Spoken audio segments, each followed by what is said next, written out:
Заасан мэцэн намайг Ариун болд гэдэг цэцэн сургалтын төвийн үүсгэн байгуулагч багш нар байна. Одоо шатрын багшигээ дөрөвт жил рүү орж байна.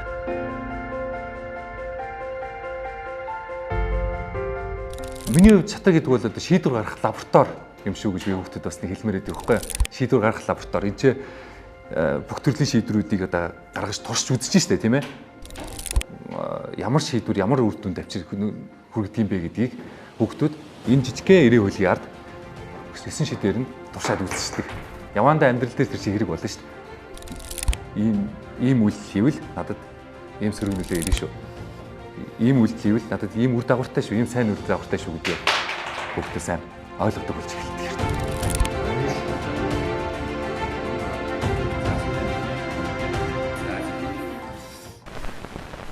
Монголчууд ч тэгээ бүгдээрээ л одоо шатрын авьяастай хүмүүс шүү дээ тий. Бүр яг гэр бүлийнхнийхээ хүрээнд сурсан юм л да. Хамгийн хааваараа нүүдэл залгаал тэгээ шатраар байлцаад сүүлд нь одоо ирээдүйн зохицолын сэрж мэдэг багш нар бэлтгэгдэж явсан.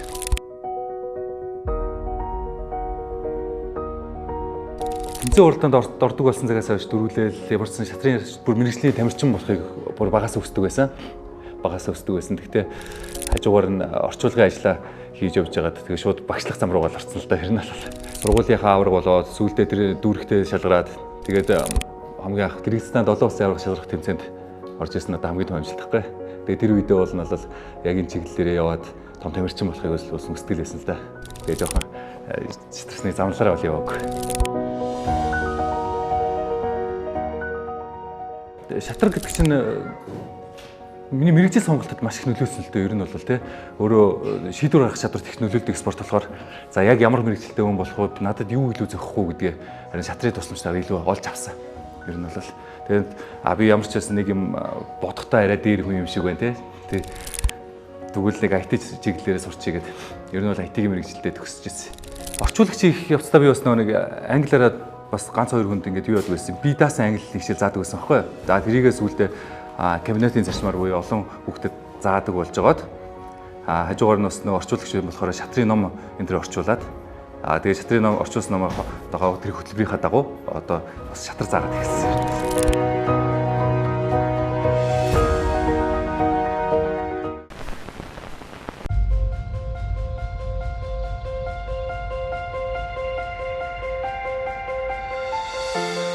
Багш болсноос хойш нэг юм анзаарэгдэад байгаа юм ерөөсөө шатраар явсан хүүхдийн лог сэтгэлээ лог гэдэг чинь одоо шалтгаан үр дагаврыг тооцох ажиллагаа шүү дээ тийм ийм хийчихвэл дараа нь надад ийм үр дагавар нөлөөлөх юм байна гэд тэрийгээ их сайн боддог болчтой юм байлээ. Хичээлдээ сайжраад эхэлдэг. Бус юмдаа сайжраад эхэлдэг. Нэг юм сурчих юм бол өөр юм сурахтаа ихтгэл найдвартай болж эхэлдэг шүү дээ тийм ээ.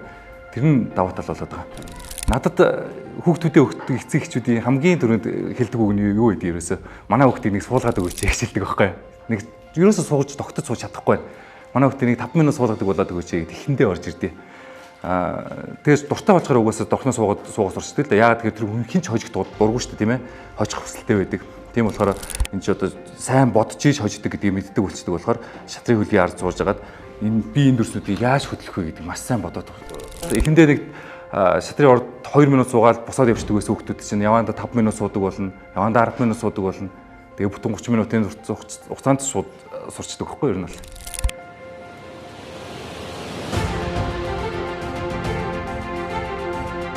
Олон улсын түвшинд бол 5-6 наснд шатар сурч эхлүүл зүгээр гэж үздэг. 5-6 наснд. Тэгээ хүүхд болгоны онцлог өөрлөлтөө зарим хүүхдүүд 7-8 наснда орж ирээд арай сайн сурдаг гэж байдаг. 5-6 наснда мэдээж хурд гинт мундаг шатарч болчихгүй. маш их цаг хугацаа шаарддаг болдог. Одоо тэр хүүхдүүдэд шууд тоглох арга барил зааж өгч болдоггүй байхгүй юу? Одоо үлгэр жишээ нь ярьж өгөн заримд нь бол за жишээ нь одоо дөнгөж 5 6 настай орж ирж байгаа хүүхдүүд чинь хүн дүрм зааж өглөөгөө хүүхдүүдийн толгой эргүүлэхээс цаашгүй болчихдог. Тэгэхээр чи би одоо дөнгөж орж ирж байгаа хүүхдүүдэд за хоёр ус байлдаж шүү. Цагаан ус хар улсынхаа эсрэг байлдаж байна. Энэ чиний ноён байна. Хамгийн чухал дүрс юм аа. Энийг хамгаалъя. Энэ чиний цэргүүд байна гэж үлгэрээр ихчлээ явдаг. Хүүхдтэйг ногоор явдаг. Заримдаа гэр бүлийн оролцуулдаг одоо жишээ нь энэ жижиггнүүд нь бол чи хүүхдүүд нь байна. Энэ өндөр нь бол чанд танаа ээж хамгийн чухал дүрс чи шүү. Ээжигээ хайрлаарай гэж тиймэрхүү юмар ихтэй хүүхдүүдийг шатар дасгах гэж оролддог. Тэгээ ер нь бол эхэндээ би хүүхдүүдийг ер нь хамгийн түрүү шатар дуртай болох гэж л их үздэг. Дуртай болчвол хүүхдүүд аяндаа өөрсдөө оюуханаараа дамжуулаад сурчдаг болохоор тийм ээ. За дуртай болох арга нь юу юм бэ гэсэн чинь ялт ялагддаг гэдэг юм чи хамгийн чухал шүү дээ тий. Одоо ялсан бол яаж өнгөрөхгүй байх вэ? Ялагдахаараа яаж гутрахгүй байх вэ? Гутарсан хүүхдүүдийг аргадна гэдэг ч юм уу тий. За бүр анхан шатнаас нь ярил одоо жишээ нь шатрыг гэр бүлтэй холбож их ярих дуртай. Энэ нэг гэр бүл биш шүү. Эсвэл нэг хаант улс биш шүү. Эсрэг талын нэг хаант улсынхаа эсрэг тоглож шүү. Энэ хоёр байлдаж байна. Хинийхээ ноёныг одоо барьж авах вэ? Тэр төлөв тэмцэл юм аа. Чи энэ цагаан дүрснүүдийг өөрийнхөө гэр бүлийн гишүүдгээ бодчих. Тэгэхээр нөгөө хүүхдүүд чинь дүрснүүдээ хайрлаад эхлэн шүү дээ. Хамаагүй сул өгөөд байхгүй. Нөгөө төлөө хамаагүй золиослоор яваад өгөхгүй тийм ээ. Хамаагүй нүхэ болно. Гэр бүлийн гишүүдэд болгоомжтой явуулж эхэлнэ гэдэг ч юм уу те. Тэгж гэр бүлтэй нь уйлдуулж хамгийн хайртай хүмүүстэй нь зөөрлж хэлээд заадгийг хэндээ болол. За тэгэхээр чи нөгөө хүүхдүүд маань энэ хайртай хүмүүсийнхээ явдаг явдлуудыг бас сурна. За жишээ нь энэ хүү жижигхэн хүү байна. Чадвар их жоохон муу юм аа. Гэхдээ хамгийн төгсөлд очихороо хүссэн дүрсэндээ хувирдаг. Эсрэг талын одоо шугамд очихороо хүссэн дүрсэндээ хувирч чинь вирус болж болно, морь болж болно гэдэг ч юм уу те. За тэр мөрийг заагаад явчихна. За ноёныг болоод нэг эмээ ч юм уу өөгөр дүрсэлжүүлэх зүгээр үдээ. Гэр бүлийн чинь хамгийн их үнэндээ хүндтэй хүн шүү. Энэ хүнийгээ амраагаад та нар бус дүрсүүдээ одоо байлдуулах хэрэгтэй шүү гэд. За тэргийг бол нэг гэр бүлийн хамгаалагч арч юм уу эсвэл сургуулиар зүйрлэх юм бол манай чарна дүрслээд өглөөд өгчдөг. За морь бол бас нэг дайчин тэмээ бас дайчин ингээд тусдаа өөрийн гэсэн чадвартай тэр чадвараараа эсрэг талын эсрэг байлнаа гэд заагаад өгчдөг юм байна.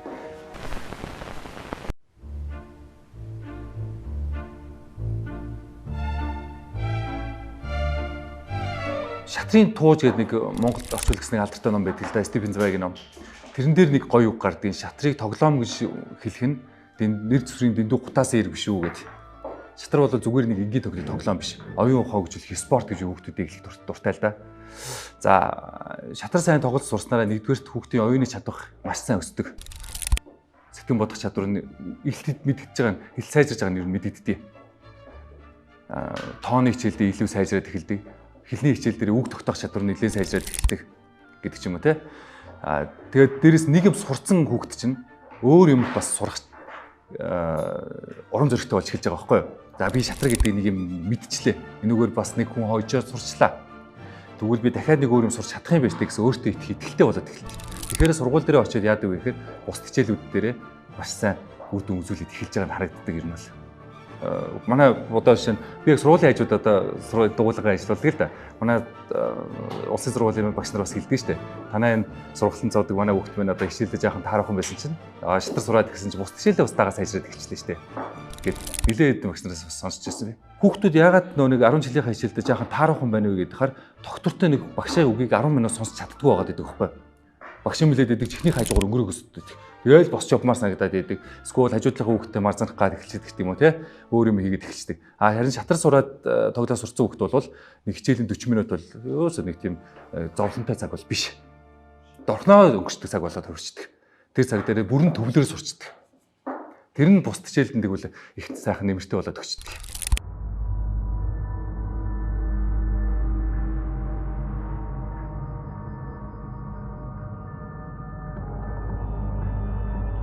Дэлгэцний доотлолд орчин үед бүр өстэй асар том сул тал болоод байна л да.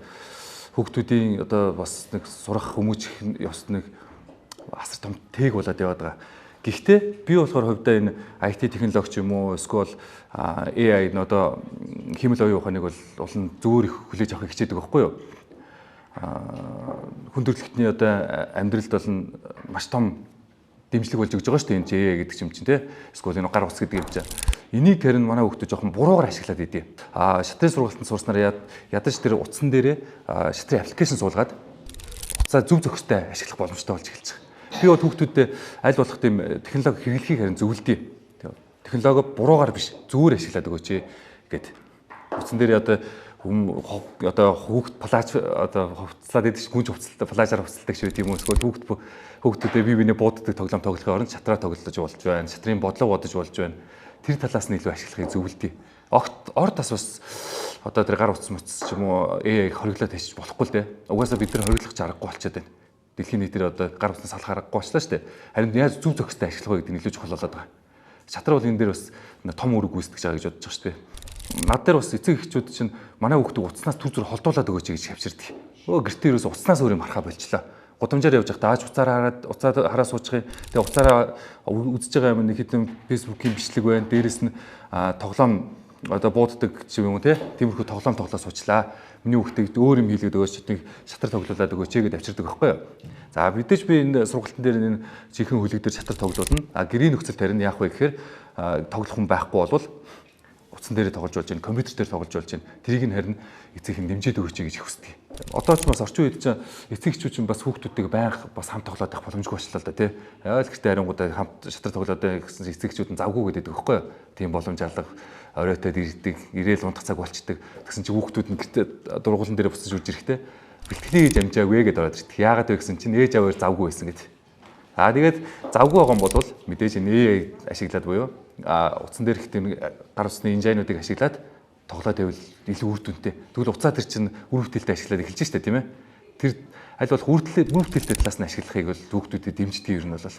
Тэгээ манайх ч одоо бас компьютер дээр ч юм уу таблетын дээр ингээд бас хүүхдүүдэд бэлтгэл хийлгдэг юм бол. Одоо шинжлэх ухааны дээр одоо IT технологи чинь нэг том давлгаа болчихлоо штэ тий.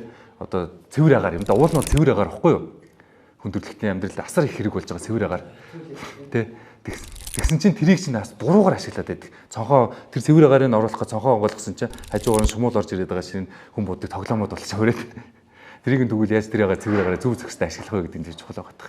Хэтрүүлэх хэрэг буруугаар ашиглаад байна л да. Тэрийг зөв зөвхөстэй ашиглах шатар нь нэмэгдтэй.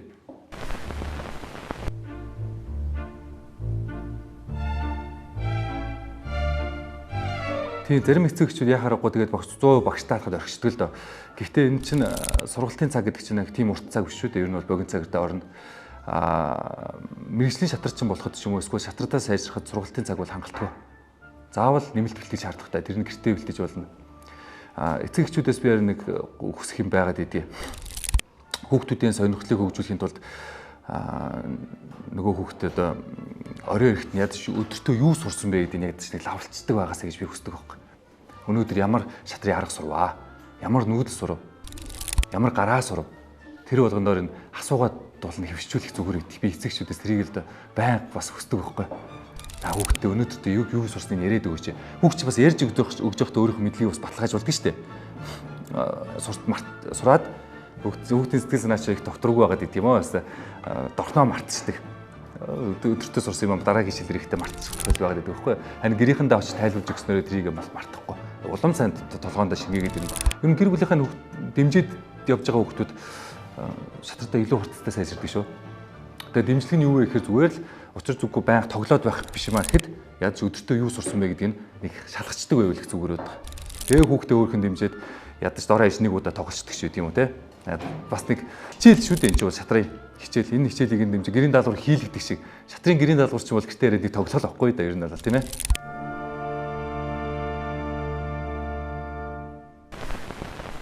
Би ч яг анх IT технологиор гитэмс төгсчихсэн байхгүй юу? IT мэргэжилтэд, программист мэргэжилтэд үнэ л дээ. Тэгээд анх одоо нэг Nepco гэдэг компани байдгийг. Одоо Монголд бас нэлээд том компани байл да. Паблишинг чиглэлээр. Тэр компанид анх вебсайт хийх гэж тэр компанид орж илоо. Тэгж байгаа тэр компанид сүүлдээ орчуулагчаар үлдэчихгүй юу? Мэдээж мундаг зохиолч нар байна, орчуулагч нар байна. Тэр хүмүүс чиг болох гээд одоо анх орчуулга ер нь бол сурж эхэлж ирсэн. Одоо Баабургаагаас, Зэнтогоогаас ингээд орчуулах эрдэмээс сурж ирсэн байхгүй.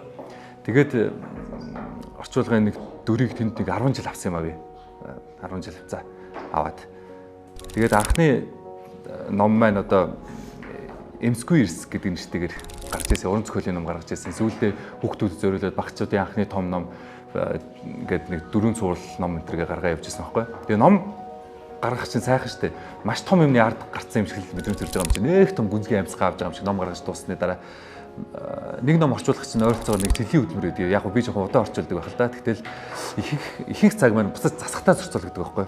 Их шууд орчуулахад бол 1 сарын дотор орчуулчаад Монгол хүнд яаж эвтэйхэн уншигдах вэ гэдэг дээр нь дахин одоо билүүдж илээл гэдэг. Ирлээл тэрэндээ их цаг зарцуулдیں۔ Тэгээд 1 жилийн хөдөлмөрийнхаа ард гараад бүгдийг ингээл хавцлаад төвлөгдөд гараад ирэх чинь нэгстэй гүнзгий амьсгаа авч байгаа юм чи. Өө ёо. Энийг арай хийжтэй гаргалаа шүү гэд. Нэр сайхан мэдрэмжтэй ном орчуулах гэдэг болол. Тэгээд миний сүүлд орчуулсан ном нь Шатрын задлан гэдэг ном байгаа даа. Тэрийг орчуулчаад бас нэг сайхан болчихсон да.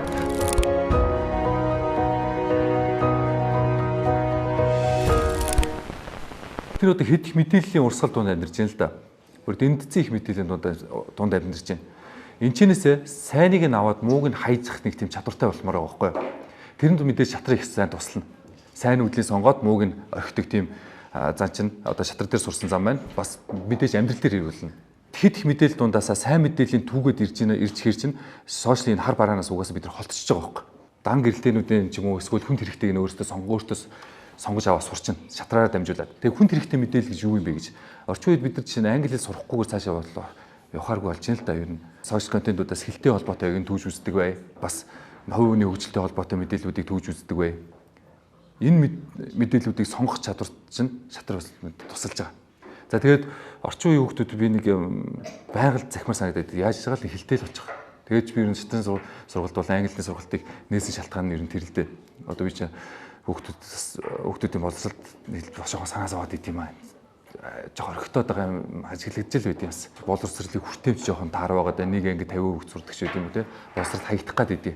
Тэгээд тэрэнд л би чадах чинээрээ хов нэмэр оруулах гэж явж байгаа юм л хэлнэ л дээ.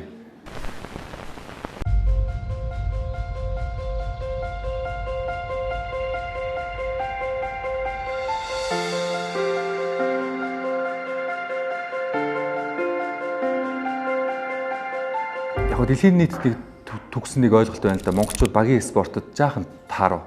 Ганцаарчлсан төрөлдөө бол маш сайн байдаг гэд. Шатрал бол ер нь ганцаарчлсан төрөл. Монголчууд шатрт яг тэр ганцаарчлсан төрлөөрөө нэлээд амжилт гаргах боломжтой гэж би үзээд байгаа. Хангалттай гаргаж ирж байна. Одоо мундаг мастер бэлгүүн гэд мастер байж байна. Хэд хэдэн их мастерууд бас Монголоос төрчлөө. Монгол хүмүүсийн тархинд ч юм уу монгол хүмүүсийн сэтгэлийн шатрыг нэлээд зөгтөг гэж би бодоод байдаг шүү дээ. Их хурдан сурдаг ер нь хүүхдүүд. Дорхноо л шатрын ойлголттой болоод тоглоод эхэлждэг. Монгол хүүхдүүд харин юуг нь илүү түлхүү хөгжүүлэх ёстой вэ гэхээр хэлний чадварыг бас хөгжүүлээд өгч зүгээр санагддаг. Одоо дэлхийд даяар энэ глобалчлагдсан дайрч эхэлсэн үед зөвхөн одоо багшаас гэлтгөө YouTube байсан. Тийм ээ? Гадаадын интернетээс одоо шатртай холбоотой бичлэгүүдийг бас нэг үзээд байвал нэмэртэй. Яаж багш нар нь бас зөвхөн багшийн мэдлэгээс гадна тэр гадаадын YouTube контент бүтээгч нар ямар хичээл зааж байгааг нь бас англиэрээ дамжуулаад үзээ сурчуулах зүгээр. Монголд нэг жоохон дутагдaltaй юм байгаад байгаа тэр шатрын контент хийдэг хүмүүс жоохон бага л да. Би бас өөрөө бас нэг хийж үзмээр л үзэх бас мөрөөдөлтэй байдгийг. Тэгээд бас арай болохгүй байгаа дээр. Тэгээ монголчууд тэр хэлний чадвараа хөгжүүлчихвэл зөвхөн ингээд энэ тогоон дотроо биш дэлхийгээс ингээд шатраа суралцаад эхлэн тэгвэл ирээдүйд Монголоос бол дэлхийн авраг төрхийг ч үүсэхгүй. Ийм зөвхөн 3 сая байлаа байгаа гэхэд монголчууд харин ч их шатраа амжилт үзүүлж байгаа гэж үздэг байна.